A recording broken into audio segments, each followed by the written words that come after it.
শ্রেয়া,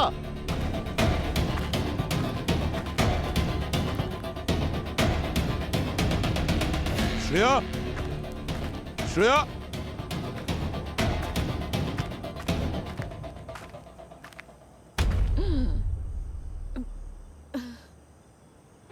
দয়া, এখানে এসো। এই যে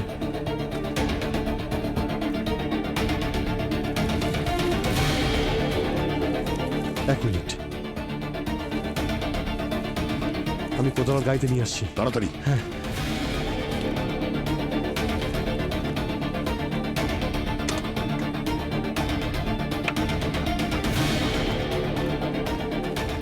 বাহ, এই নাও।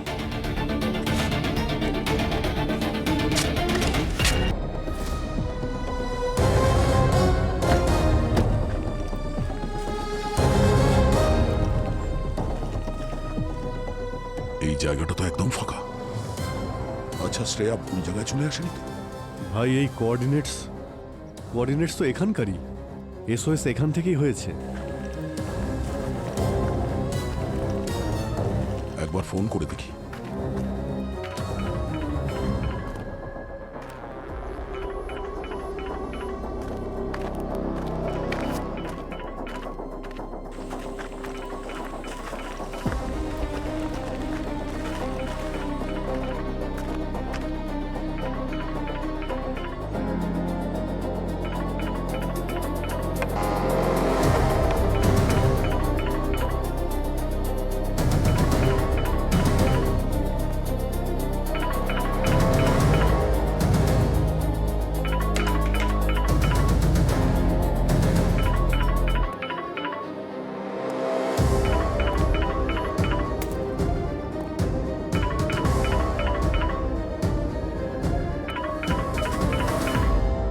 শ্রেয়ার ফোন।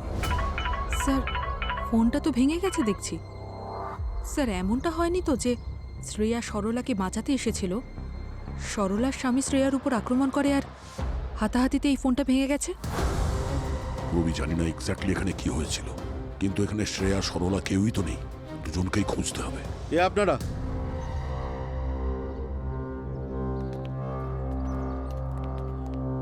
এখানে কি করতে এসেছেন? আপনি কে? আমি কে? আপনারা কে বলুন? সিআইডি। কোনো আইডি ঠাইডি আছে? কিন্তু সিআইডি আমার বাড়িতে কি করছে? তোমার বাড়ি? তুমি সরলার হাজবেন্ড? হ্যাঁ, আমি ওনার হাজবেন্ড অরবিন্দ। কিন্তু সরলাকে তো কোথাও দেখতে পাচ্ছি না। সব ঠিক আছে তো স্যার? সরলা! এই, নাটক বন্ধ কর, বুঝলি? বল, সরলা কোথায়? সরলা কোথায়? শ্রেয়া কোথায়? কে কে শ্রেয়া স্যার? আমি তাকে চিনি না স্যার।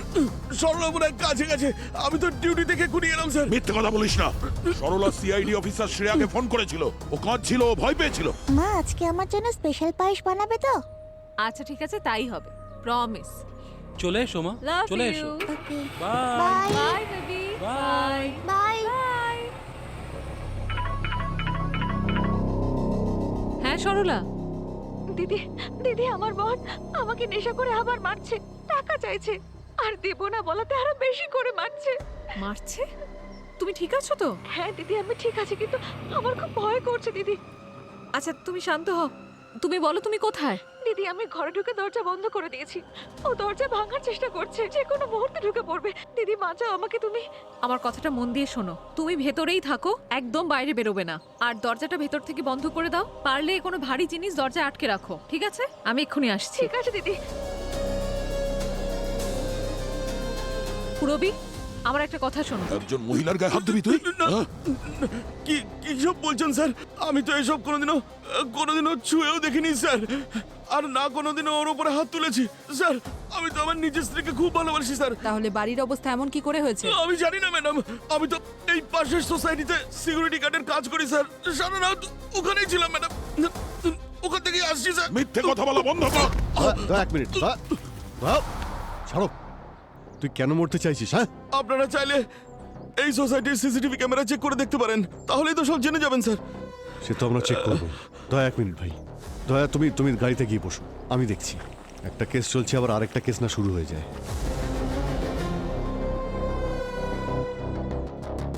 স্যার, হ্যাঁ, স্যার সরলাকে তো ফোনে পাচ্ছি না স্যার। ও নিজের ফোন তো কখনো সুইচ অফ করে রাখে না। স্যার ওর নিশ্চয়ই কিছু একটা হয়েছে।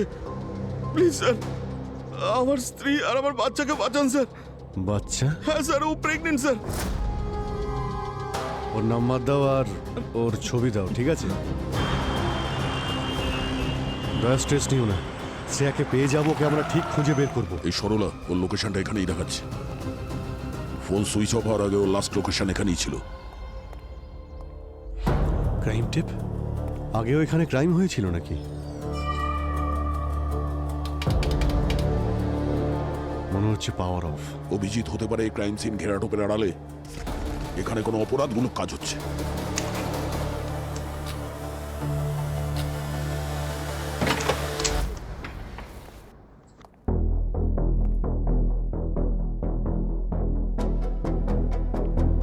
মনে হচ্ছে এই জায়গাটা অনেকদিন ধরে বন্ধ রয়েছে। কিন্তু কি হয়েছিল এখানে?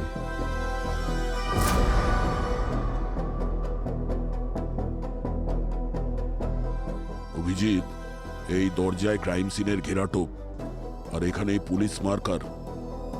তুমি ঠিকই বলছিলে, এটা ক্রাইম সিনই। কোনো ইনভেস্টিগেশন হয়েছে এখানে? সরলার ফোনের লাস্ট লোকেশনটা এখানে দেখাচ্ছে। ও এখানে কি করতে এসেছিল?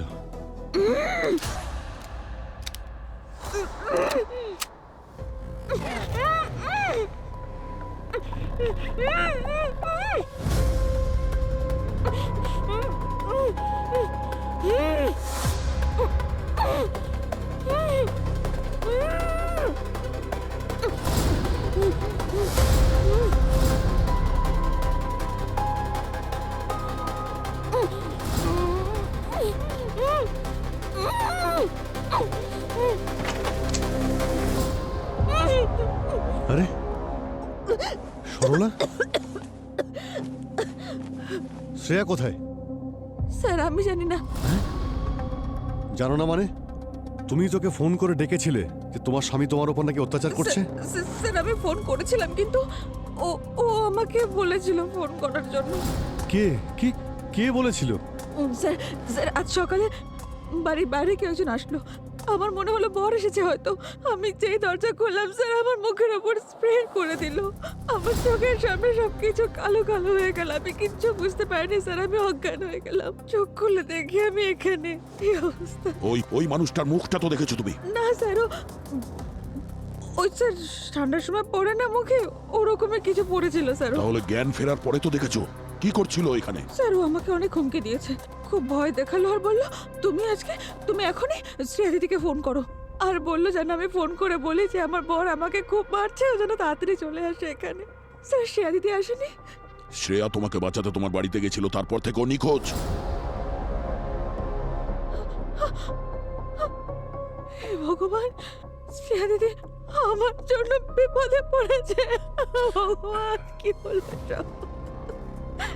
ঠিক আছে সরলা, তুমি উঠে এসো। হ্যাঁ পুরবি, কি? অরবিন্দ ডিউটিতেই ছিল। ঠিক আছে, সিসিটিভি ফুটেজ চেক করেছিলে তো? ওর পিছনে লোক লাগাও সাধারণ পোশাকে। হ্যাঁ অভিজিৎ, এই দেখো QR code. QR code scan করে দেখি।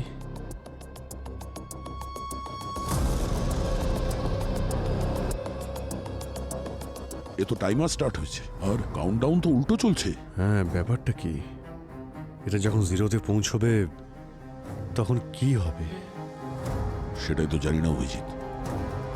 আর যাই হোক না কেন, আমাদের জন্য এটা ওয়ার্নিং। এই কিডন্যাপার সবকিছু টাকার জন্য করছে না, অন্য কোনো উদ্দেশ্য আছে। বিরাট বড় গেম খেলছে আমাদের সঙ্গে। স্যার একবার শুধু শ্রেয়া ফিরে আসুক। স্যার ওই কিডন্যাপাররা কিছু করে দেয়নি তো ওকে? ও ঠিক আছে তো? ও ঠিক আছে দয়া, ওর কিচ্ছু হবে না। ওই কিডন্যাপার শ্রেয়াকে কিডন্যাপ করার এত বড় প্ল্যান যখন বানিয়েছে, তাহলে কারণ ছাড়া ওর কোনো ক্ষতি করবে না। ও নিশ্চয়ই শ্রেয়ার মাধ্যমে আমাদের কাছে কিছু চাইছে, আর যতক্ষণ না ওর ডিমান্ড ফুলফিল হবে শ্রেয়ার কোনো ক্ষতিও করবে না। স্যার হ্যাঁ, স্যার এই ভিডিও কোনো নাল রুটার সাইট থেকে পোস্ট করা হয়েছে। আমি এটার অরিজিন ট্রেস করার চেষ্টা করছি, কিন্তু স্যার এর আইপি অ্যাড্রেস প্রত্যেকটা সেকেন্ডে জাম্প করছে, রিড আউট হচ্ছে। স্যার একটু সময় লাগবে ট্রেস করতে। না পুরবি, আমাদের হাতে সময় নেই, আমাদের শ্রেয়াকে বাঁচাতে হবে। স্যার, হ্যাঁ সরলার ল্যাব রিপোর্ট চলে এসেছে স্যার। ওকে সোলোরোফর্ম আর ইথনজলের ওভারডোজ দেওয়া হয়েছে।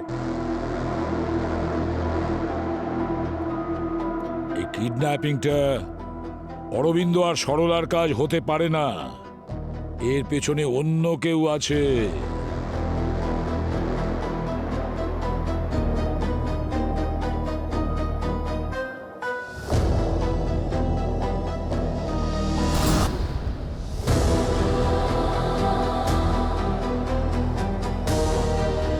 শ্রেয়া শ্রেয়া ও নড়াচড়া করছে না কেন? ও ও ও ওর কিছু? দয়া দয়া, শ্রেয়ার কিছু হয়নি। আর দেখো না, ওর শ্বাস চলছে তো। পুরবি, ওই স্পিকারের আইকনের ওপর তুমি একটু ক্লিক করো তো। স্যার ওখানে একটা ওয়েব ক্যাম লাগানো আছে আর ভিডিওটা এনক্রিপ্টেড মনে হচ্ছে। তার মানে স্যার আমরা শ্রেয়াকে শুনতে পারবো আর শ্রেয়া আমাদের। শ্রেয়া শ্রেয়া তুমি আমাদের কথা শুনতে পাচ্ছ?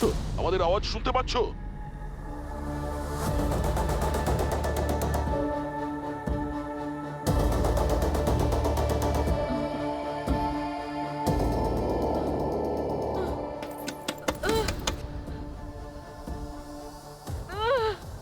হ্যালো হ্যালো, কেউ আছেন?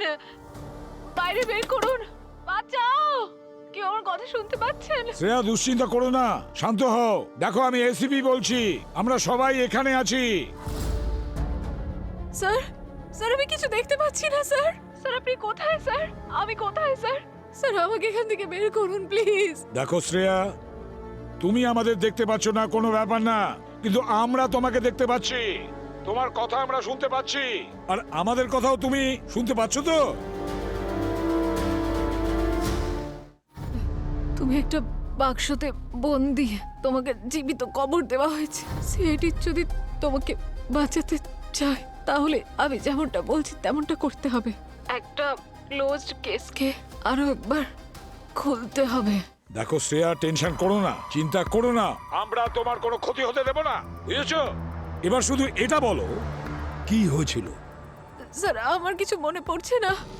আমি সরলার বাড়িতে গেছিলাম আর আমার উপর কেউ অ্যাটাক করে কেমিক্যাল স্প্রে দিয়ে, আর তারপর চারিদিকে অন্ধকার হয়ে যায়। আমার কিছু মনে পড়ছে না স্যার। স্যার স্যার আমাকে এখান থেকে বের করুন। শ্রেয়া, স্যার। জ্ঞান হারানোর আগে তুমি ওখানে কিছু তো দেখেছো?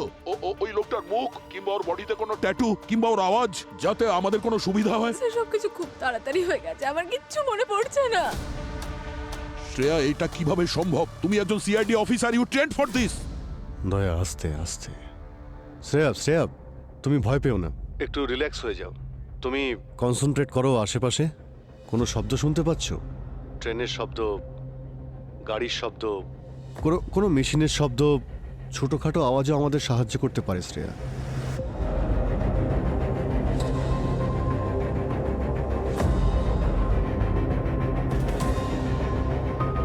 এখানে বড্ড নিস্তব্ধতা স্যার, কোনো আওয়াজ শুনতে পাচ্ছি না। শ্রেয়া, আশপাশটা দেখো, আশেপাশে কোনো জিনিস, কোনো অবজেক্ট বা যে কোনো কিছু।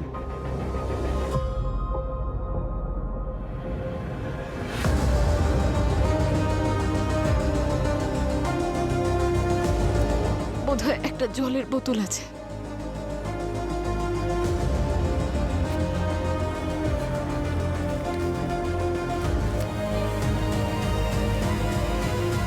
স্যার একটা পেপার আছে এখানে, সিআইডি লেখা আছে। দেখো কি লিখেছে। স্যার এতে কিছু একটা লেখা আছে। তাহলে পড়ে বলো আমাদের।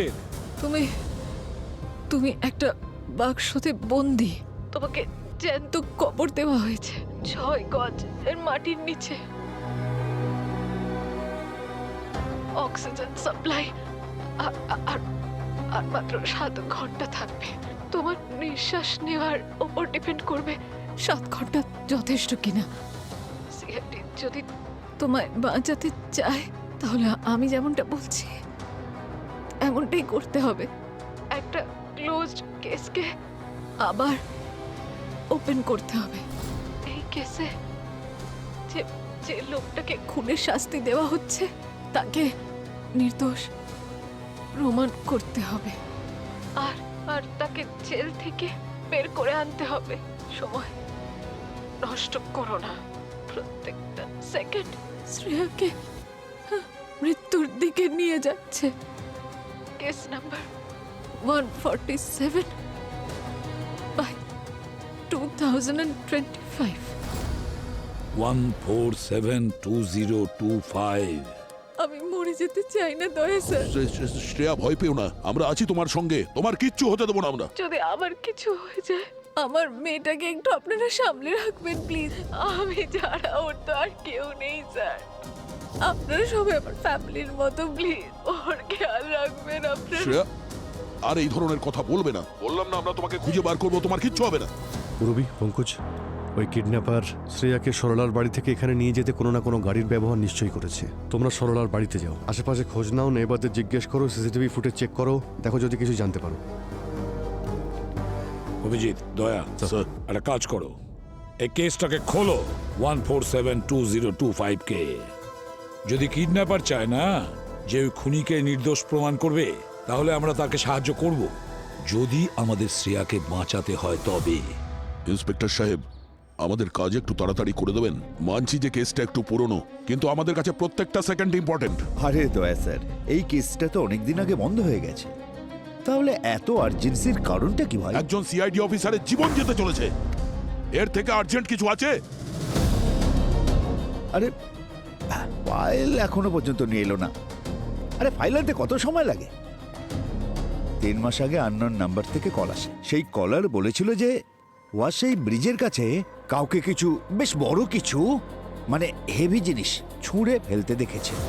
আর সে আমাকে কারের নাম্বারটাও বলে দিয়েছিল, এই যে নাম্বারটা। হ্যাঁ স্যার, আমাদের টিম সঙ্গে সঙ্গে পৌঁছে যায়, ওই কারটাকে ব্রিজের কাছে আটকে দেয়। ড্রাইভারের নাম ছিল গগন। এই কাঁচটা নিচে নামা, নিচে নামা কাঁচ। কোত্থেকে আসছিস? লাইসেন্স আছে?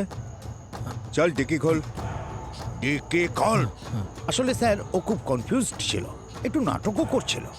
ও ভাবছিল যে আমরা হয়তো কিছু বুঝছি না। যেই আমরা কারের ডিকিটা খুলেছিলাম, প্রমাণও আমরা পেয়ে গেছিলাম। মেয়েদের হাতের ওই কাঁচের চুড়ি, সেই টুকরোগুলো, আরও কিছু কিছু জিনিস। এই দেখুন স্যার। এইগুলো সব গাড়ির ডিকিতে পেয়েছেন আপনি? হ্যাঁ স্যার। তারপর আমরা গগনের বাড়িটাকে তল্লাশি করি। সেই সময় চারিদিকে রক্ত আর রক্ত, মেঝেতে রক্ত, দেওয়ালে রক্ত, চারিদিকে। আর ওই বাড়ির ওয়াশিং মেশিনে পর্যন্ত গগনের জামা কাপড় রক্তে ভেজা ছিল। এই যে, এই নিন স্যার।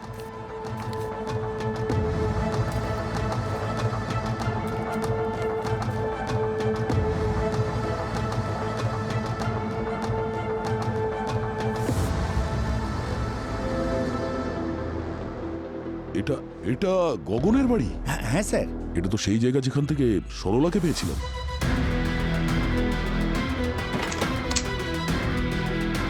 সেই জন্যই ওখানে ক্রাইম টেপ লাগানো ছিল।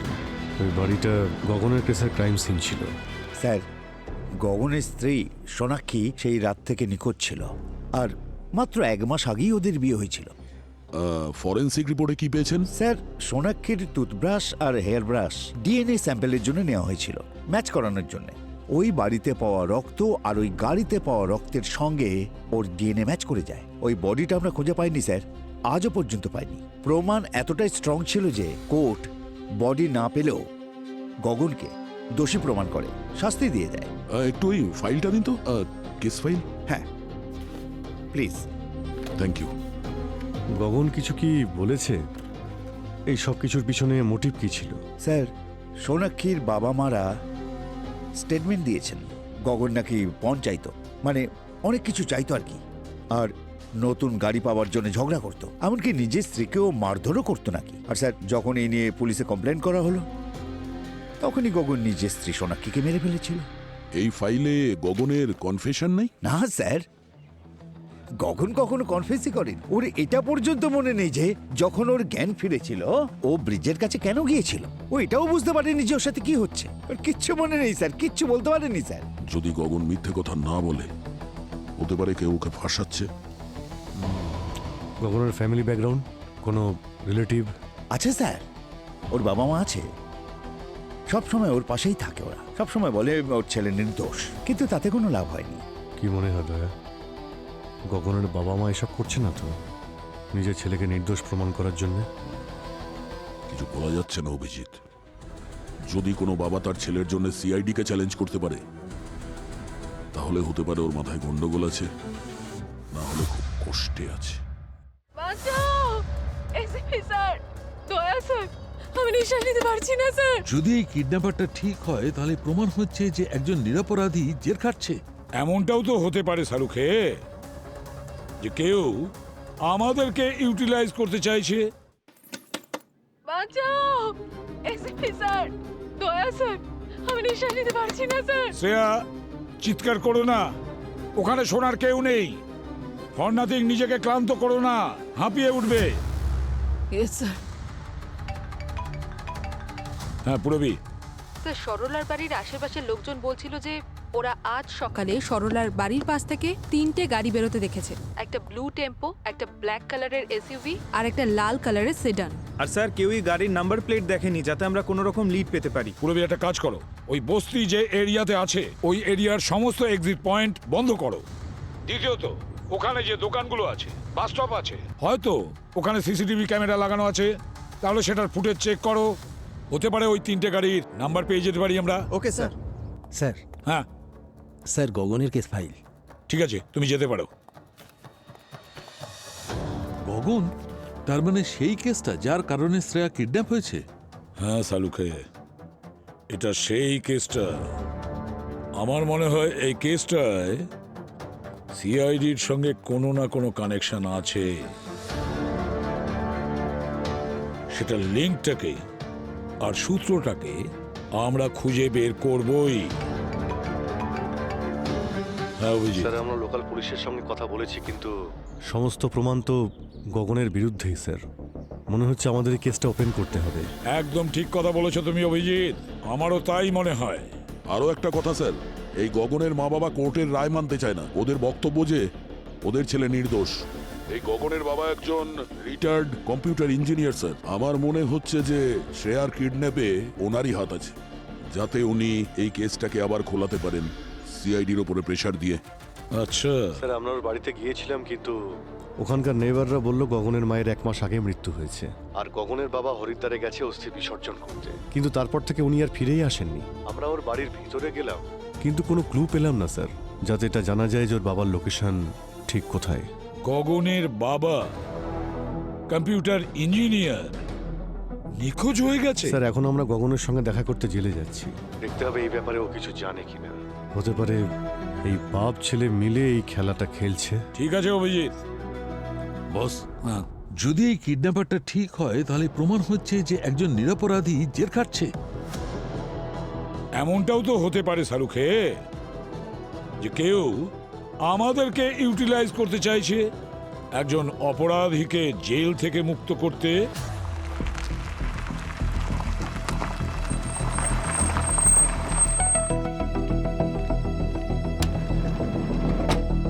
By bye bye by.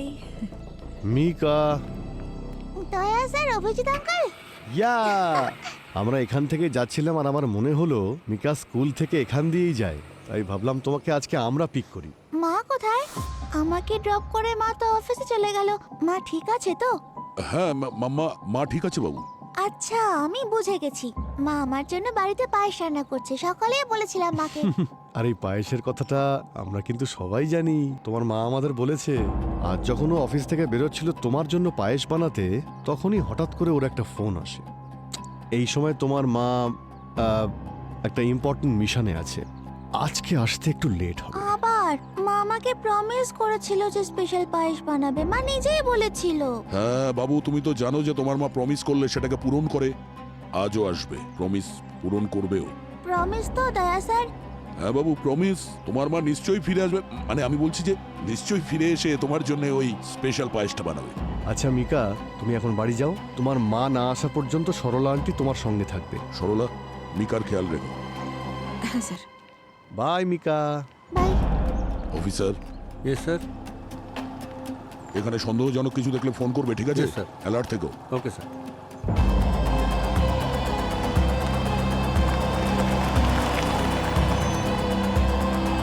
Sir আমি কিচ্ছু করিনি, আমি আমার ওয়াইফকে মার্ডার করিনি স্যার।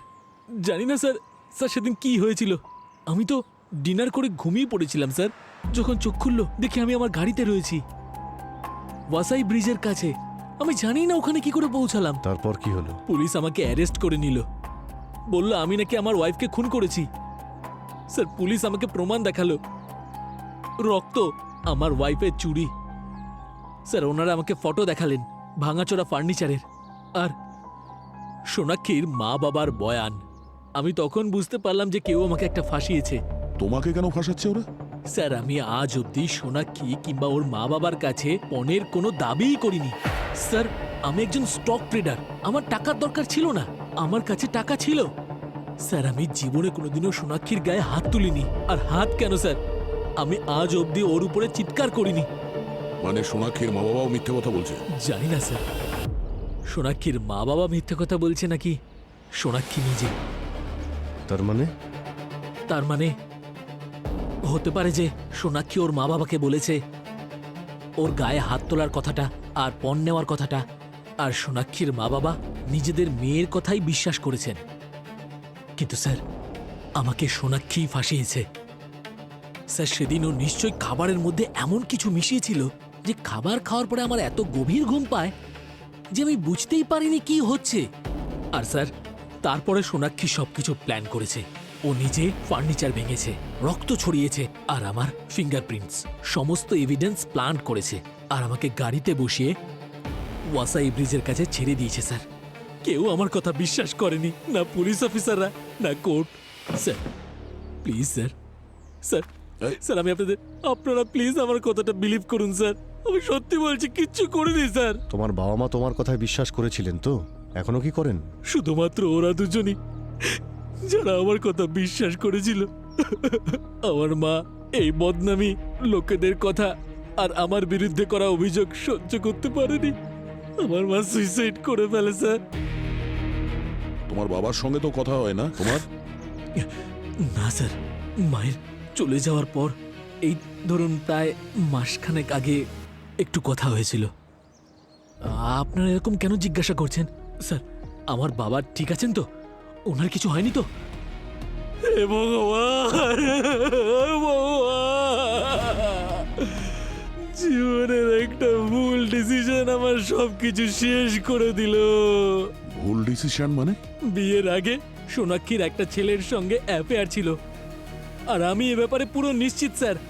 এই সব কিছুর পেছনে ওর বয়ফ্রেন্ড ওকে সাহায্য করেছে স্যার। আমার কপালটা দেখেছেন স্যার, ওরা নিজেদের লাইফটাকে এনজয় করছে, আর আমি শাস্তি ভোগ করছি সেই অপরাধে যেটা আমি কোনোদিন করিনি। তুমি নিজেকে জেল থেকে বার করবার জন্য কোনো চক্রান্ত করছো না তো? এটা আপনি কি বলছেন স্যার? আমি বুঝতে পারলাম না। মানে এটা যে তোমাকে জেল থেকে বের করার জন্য সিআইডির উপর কেউ প্রেসার দিচ্ছে। সিআইডির এক অফিসারকে কিডন্যাপও করা হয়েছে। স্যার সিআইডি অফিসারকে কিডন্যাপ করেছে? সেই জন্যই তোমাকে বারবার জিজ্ঞেস করছি, শেষবার তোমার বাবার সঙ্গে কবে দেখা হয়েছিল তোমার? আচ্ছা স্যার, আপনাদের এটা মনে হচ্ছে না তো যে আমাকে ছাড়ানোর জন্য আমার বাবাই সব কিছু করেছে? এরকম হতে পারে না স্যার, আমার বাবা এরকম করতে পারে না। উনি তো বেচারা হার্টের পেশেন্ট স্যার। এখন বলো, তোমার বাবার সঙ্গে কবে কথা হয়েছিল? কোথায় থাকেন উনি? স্যার আমি বললাম তো আমার সাথে ওনার কথা হয়নি, আর আমি জানিও না উনি এখন কোথায় থাকেন। লাস্ট মান্থ উনি আমাকে একটা পার্সেল পাঠিয়েছিলেন, আয়ুর্বেদিক মেডিসিন ছিল তাতে।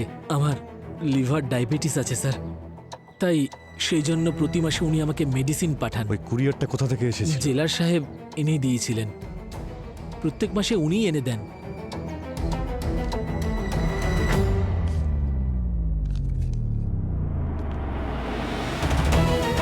ডক্টর সালুকে কিছু পেয়েছেন? এমন কিছু যাতে আমরা প্রমাণ করতে পারি যে গগন তার স্ত্রীকে খুন করেনি? না ভাই, সমস্ত এভিডেন্স এই কথাই বলছে যে গগনই সোনাক্ষীকে মেরেছে। এটা কিভাবে সম্ভব স্যার? গগন বারবার বলছে যে ওকে ফাঁসানো হয়েছে। স্যার আমাদের এমন কিছু একটা করতে হবে যাতে আমরা প্রমাণ করতে পারি যে গগন কোনোভাবেই সোনাক্ষীকে খুন করেনি। আর তাছাড়া যত তাড়াতাড়ি সম্ভব আমাদের শ্রেয়াকে বাঁচাতে হবে, সময় পেরিয়ে যাচ্ছে। বুঝে উঠতে পারছি না যে এমন মনে হচ্ছে সবকিছু ওই ক্রাইম সিনের মধ্যে যত এভিডেন্স আছে সমস্তটা যেন সাজানো, সবকিছু যেন হাতের কাছে রেখে দিয়েছে সাজিয়ে। এই দেখো ফার্নিচার, এই চুড়ি, এই দেখো রক্ত, রক্তের ছাপ, সব যেন আমরা সহজেই পেয়ে যাই। হ্যাঁ স্যার, গগন তো বলছেই যে ওর স্ত্রী প্ল্যান করেছিল ওকে ফাঁসানোর জন্য। অনেকবারই অপরাধীরা কোনো না কোনো ভুল করে, আর একটা ভুল লুকোতে ওরা অনেকগুলো ভুল করে বসে।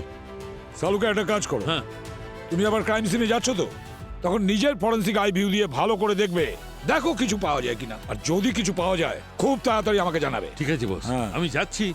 হয়তো এই এভিডেন্সের কারণে অন্য কোনো এভিডেন্স পেয়ে যেতে পারে। একদম। এবারে আমাদের টার্গেট এমন ক্রিমিনালকে যার শাস্তি অলরেডি হয়ে গেছে, তাকে নির্দোষ প্রমাণ করে ছাড়বো।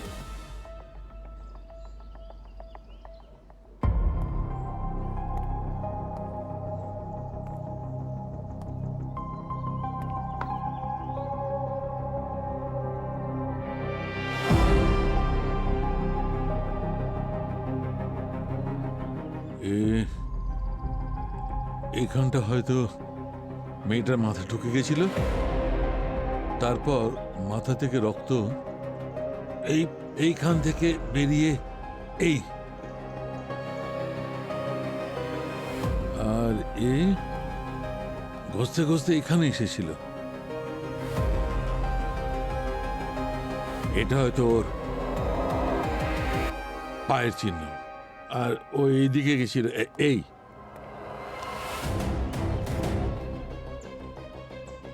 এইখানে হয়তো নিজেকে সামলানোর জন্য হাত রেখেছিল, রক্তের দাগ লেগেছে, এটা পায়ের চিহ্ন। এখানে কোনো গন্ডগোল আছেই বস। আপনার এটা কেন মনে হচ্ছে? মেয়েটার হাইট হবে এই 5 ফুট 2 ইঞ্চি, আর ছেলেটার হাইট হবে 5 ফুট 10 ইঞ্চি। 5 ফুট 10 ইঞ্চির একটা লোক কোনো মেয়েকে, 5 ফুট 2 ইঞ্চির মেয়েকে মেরেছে এইভাবে অথবা এইভাবে। রক্ত যেটা বেরোবে সেটা দেওয়ালে যাবে ওর ঘাড়ের নিচে, এখানে প্রায় 4 ফুট উঁচু থেকে নিচের দিকে নামতে থাকবে।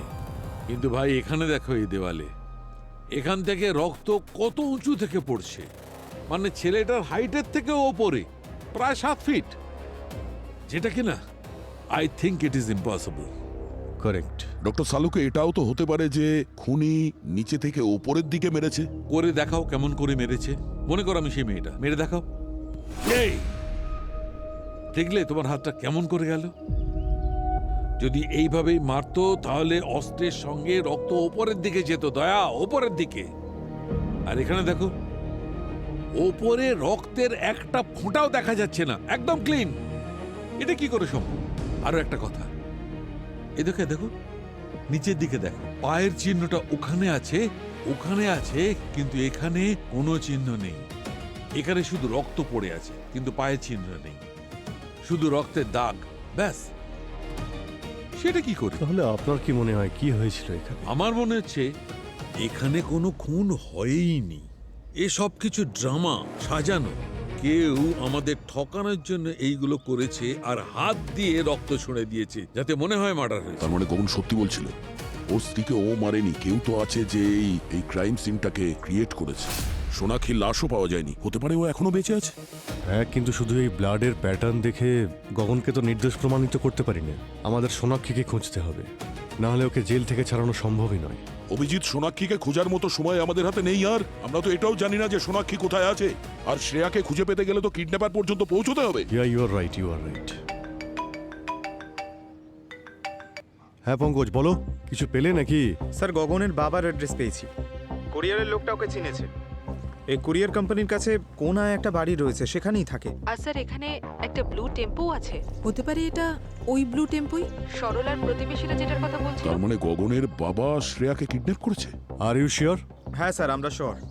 বাড়ির বাইরেই দাঁড়িয়ে রয়েছি, দেখি উনি বাড়িতে আছেন কিনা। ঠিক আছে, তবে খুব সাবধানে। কিন্তু একটা কথা মনে রেখো, ওনার যেন কিছু না হয়। No fire. Okay sir.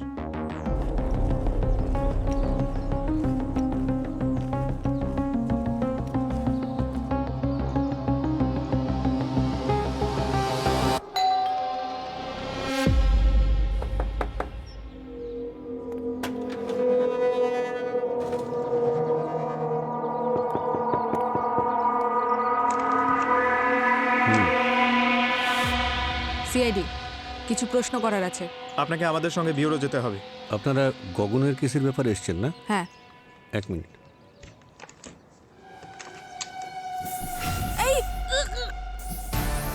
আরে রবি, ঠিক আছো? অঙ্কুশ তুমি যাও, তুমি যাও, ধরো ওকে।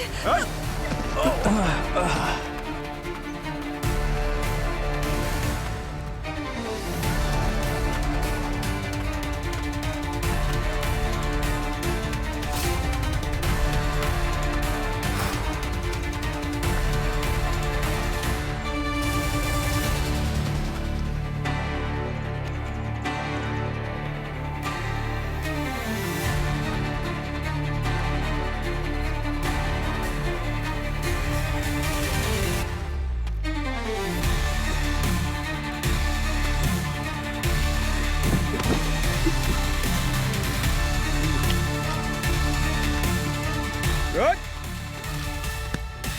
নাটক করছিস? ছাড় এটা। হ্যাঁ, কোথায় পালাচ্ছিলিস? বিপির ওষুধ? ওঠ। পঙ্কজ, এটা ওর হার্ট আর বিপির ওষুধ। খেয়েছে নাকি? হ্যাঁ, জল জল জল। জল জল নিয়ে এসো। আরে জল। এক সেক। আরে পুরবি পুরবি। স্যার স্যার স্যার, এক মিনিট।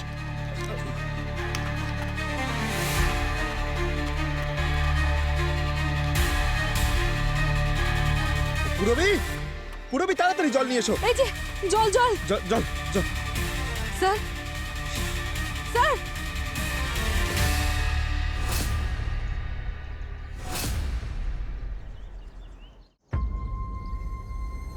স্যার, সোনাক্ষীর সার্চ অফিসিয়ালি শুরু হয়ে গেছে স্যার। সব সোশ্যাল মিডিয়া, প্রিন্ট মিডিয়া, সব জায়গায় ওর ফটো পাঠিয়ে দিয়েছি স্যার। অ্যাওয়ার্ডও অ্যানাউন্স করা হয়ে গেছে, খুব তাড়াতাড়ি পাওয়া যাবে ওকে। ওকে পাওয়া গেলেও কি হবে? এখন কোনো লাভ নেই।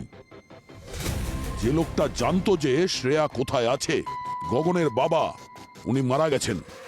কি করে এখন কিভাবে খুঁজবো ওকে? হ্যাঁ, এসব তোমার জন্যে, তোমার ইরেসপন্সিবিলিটির জন্য হয়েছে পঙ্কজ। যদি তুমি ওই লোকটাকে পালাতে না দিতে না, তাহলে ওই লোকটা বেঁচে থাকতো। Sir, I am really sorry. ও হঠাৎ করে ভেতরে গিয়ে আমাদের মুখে স্প্রে মারলো, তারপর পালিয়ে গেল। আমরা বুঝতে ও পারিনি যদি কি করব। স্প্রে করতো, গুলি চালাতো, তাহলেও তুমি এটা বলতে যে আমি কিছুই বুঝতে পারিনি। সিআইডি অফিসারের এত বড় দায়িত্ব জ্ঞানহীনতা আমি দেখিনি। দয়া দয়া দয়া, দেখো দয়া, এতে পঙ্কজের কোনো দোষ নেই। ও কি করে জানবে যে ওর হার্টের সমস্যা ছিল?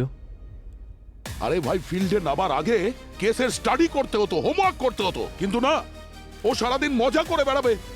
মজা করা ছাড়া ও আর কিছু বোঝে না। দয়া, স্যার,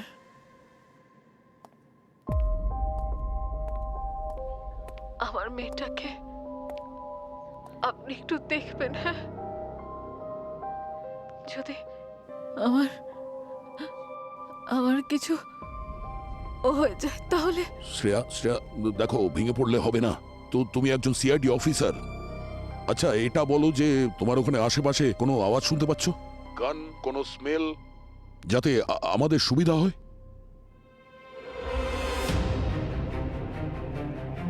শুধু মাটি, ভেজা মাটি, আর কিচ্ছু না। স্যার,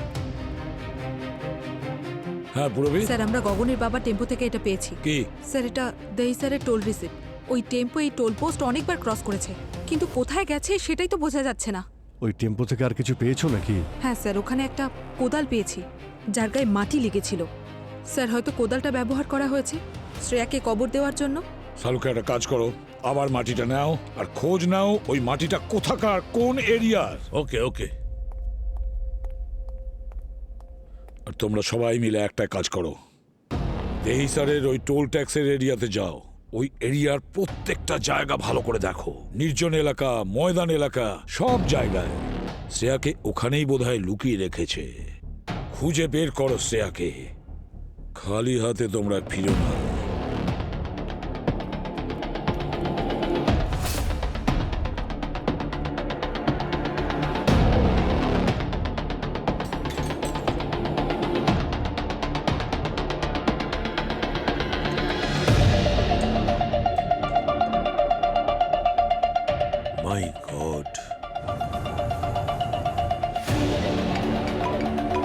হ্যাঁ ডক্টর সালুখে। দেখো ওই মাটিটা টেস্ট করা হয়ে গেছে, আর এই মাটি থেকে আমি ডেরিয়াম নাইট্রেট আর টেলিমোনিয়াম পাউডারের ট্রেসেস পেয়েছি। আর একটা কথা মনে রেখো অভিজিৎ, ডেরিয়াম নাইট্রেট আর টেলিমোনিয়াম পাউডার বাজি তৈরি করার কাজে লাগে। তার মানে এটা এমন একটা জায়গা যার আশেপাশে বাজি তৈরি হয়। মানে শ্রেয়াকে কোনো বাজি কারখানার আশেপাশে রাখা হয়েছে। এই স্যার চেকপোস্টের কাছাকাছি একটা ইন্ডাস্ট্রিয়াল বেল্ট আছে, খুব ছোট ছোট ইউনিট আছে যারা বাজি তৈরি করে, আর তার আশেপাশে কোনো উর্বর জমি নজরে পড়লে ভালো করে দেখো। স্যার স্যার দুটো ফ্যাক্টরি ডিটেক্ট করা যাচ্ছে, একটা কোস্টাল ফায়ারওয়ার্কস আর একটা গ্রিন স্টার ম্যানুফ্যাকচারিং। দুটো লোকেশনেই আপনাদের পাঠাচ্ছি। রবি একটা কাজ করো, তোমরা কোস্টাল ফায়ার ওয়ার্কসের দিকে যাও আর আমি আর দয়া গ্রিন স্টার ফায়ার ওয়ার্কসের দিকে যাচ্ছি। স্যার তাড়াতাড়ি করো অভিজিৎ, তাড়াতাড়ি, আমাদের হাতে মাত্র 10 মিনিট সময় আছে।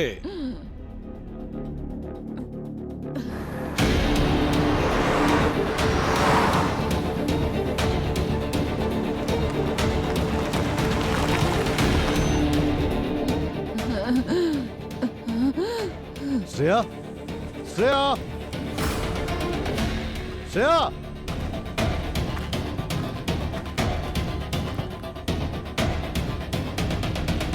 শ্রেয়া, শ্রেয়া,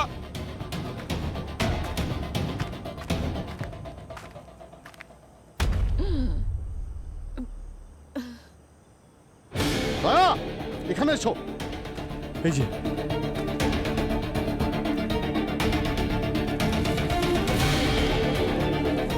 এক মিনিট, আমি কোথাও গাড়িতে নিয়ে আসছি। তাড়াতাড়ি। হ্যাঁ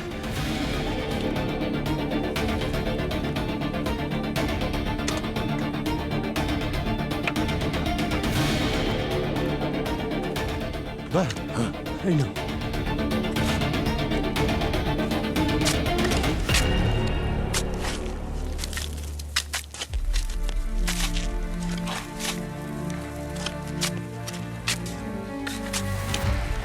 এক মিনিট, এক মিনিট, এক মিনিট। অত আছে এখানে।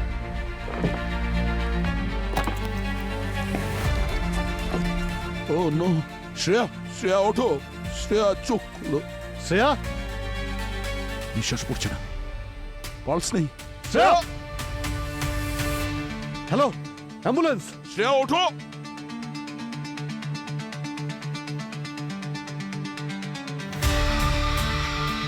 অভিজিৎ,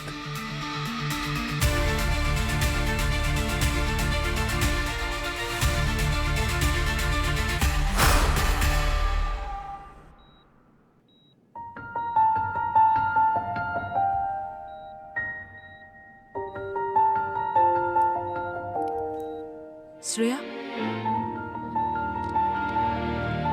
মা তুমি উঠে পড়েছো? হ্যাঁ বাবা, তুমি ঠিক আছো? হ্যাঁ আমি একদম ঠিক আছি। আর দয়া আঙ্কেলও।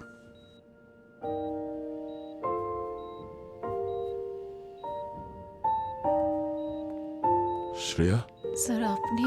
শ্রেয়া, দয়া স্যার 1 সেকেন্ডের জন্য তোমাকে একা রাখেনি, সারা রাত এখানেই ছিল। তুমি ঠিক আছো? হ্যাঁ স্যার। আমার তো মনে হয়েছিল তুমি। আমি কোথাও যাচ্ছি না। কি শ্রেয়া, ঠিক আছো? হ্যাঁ স্যার। তোমার মা কেমন আছে? আমি ঠিক আছি স্যার। গুড। স্যার, ওই গগনার সোনাক্ষীর কোনো খোঁজ পেলেন? কেসটা ক্লোজ হয়ে গেছে দয়া। সোনাক্ষী হিমাচলে ধরা পড়েছে ওর সিক্রেট লাভারের সঙ্গে। দুজনকে অ্যারেস্ট করা হয়েছে। মানে আমাদের সন্দেহটা ঠিকই ছিল। সোনাক্ষী জেনে শুনে ওর স্বামী গগনকে ফাঁসিয়েছিল। আমি কখনোই গগনকে বিয়ে করতে চাইনি, কিন্তু বাড়ির লোকেরা জোর করে ওর সঙ্গে আমার বিয়ে দিয়ে দেয়। ও খারাপ লোক ছিল না, কিন্তু আমি ওকে ভালোবাসতে পারিনি। আমি অন্য কাউকে ভালোবাসতাম আর ওর সঙ্গেই থাকতে চেয়েছিলাম। সেই জন্য আমরা দুজন মিলে ওকে সরিয়ে দেওয়ার প্ল্যান করলাম। আমরা ওর উপর আমার খুনের মিথ্যে কেস করলাম। আমার রক্ত সারা ঘরে ছড়িয়ে দিলাম আর সবকিছু ভেঙে চুরে দিয়েছিলাম। তারপর পালিয়ে গেলাম।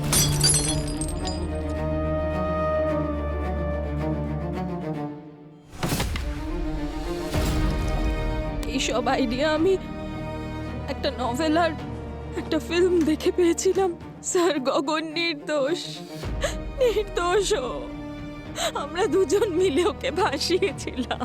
ভুল করেছে গগনের বাবা, মস্ত বড় ভুল করেছে।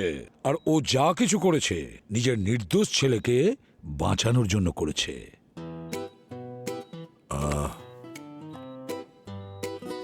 Pankaj, I am very sorry. আমার গতকাল তোমার সাথে ওইভাবে কথা বলা উচিত হয়নি। আমি একটু বেশি উত্তেজিত।